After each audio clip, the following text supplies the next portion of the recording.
In fact, to make this very concrete, let's look at a tiny miniature two-space garbage collector example. Let's suppose we only have 26 bytes of memory. So that gives us 13 bytes for each of the two spaces. Let's assume that we only have two variables to work with, and it's always exactly two variables. Let's assume that pointers are just the size of a byte. And let's assume that we have three different tags that we need to deal with. So tag 1 means that the payload of the object has a single integer. That means the size of an object with tag 1 is going to be 2 bytes, because we need 1 byte for the tag and 1 byte for the integer. You'll notice how the tag here encodes the size information so that our allocator doesn't have to keep that separate. The garbage collector can tell from the tag both the size and the shape. Tag 2 is going to mean that the object has a single pointer in it instead of an integer, so that's something the garbage collector will need to follow. Again, tag 2 objects are of size 2. Tag 3 means the payload is 2 more bytes, so the overall 3 bytes, where the first one is just an integer and the second one is a pointer. So suppose memory looks like this. From the start of memory, say we're using the first half as the allocation space, but then we've run out. We've allocated all the way to the end. See, our variables have 7 and 0. The numbers in the variables, let's suppose they're always pointers. So when we have 7 here, that means address 7. Let's write some addresses here.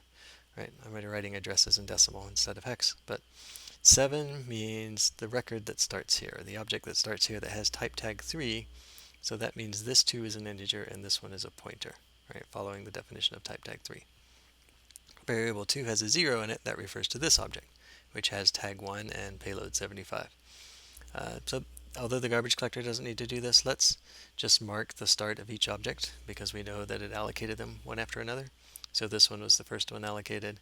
It's of size 2 overall. Then we have a type tag 2, which is also of size 2, type tag 3, which is 3, and so on. This is just to help us see better what's going on. What the garbage collector does, as it looks at variable 1, it finds address 7, so it treats this as an object. And a two-space collector is going to copy this to the new space.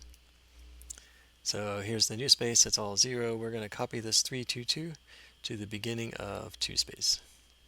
Right, the new two-space. And as we do that, the 322 showed up there.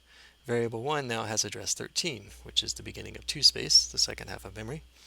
And also in the old space, the from space, we've used tag 99 as a kind of special GC internal tag, which means I've already moved this object. There's a forwarding pointer here.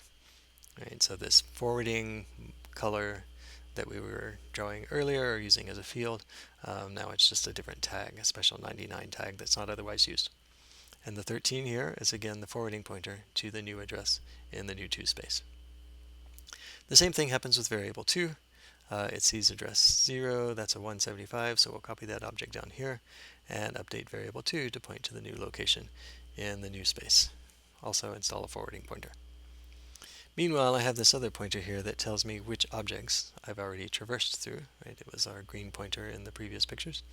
And so now that I've looked at both variables and seeded the new space with some gray objects, I can start looking at them. Tag 3 means we have an object of size 3. It means this first 2 here is an integer, so we should leave it alone, but this 2 is a pointer that we should follow. And it's a pointer that's still in the old space.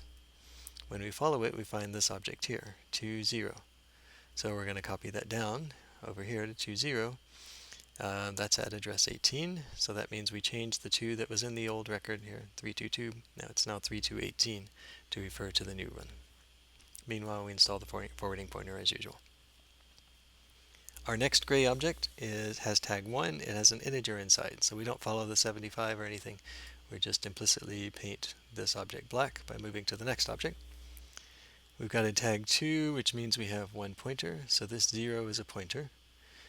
The tag on that object is 99, saying it's already been copied and it left the forwarding the address 16. So we change the 1 to a 16, and at this point our traversal pointer has caught up with our allocation pointer, so the rest of these zeros here is free space to allocate new objects in. The garbage collector will throw the old one away and continue on from here.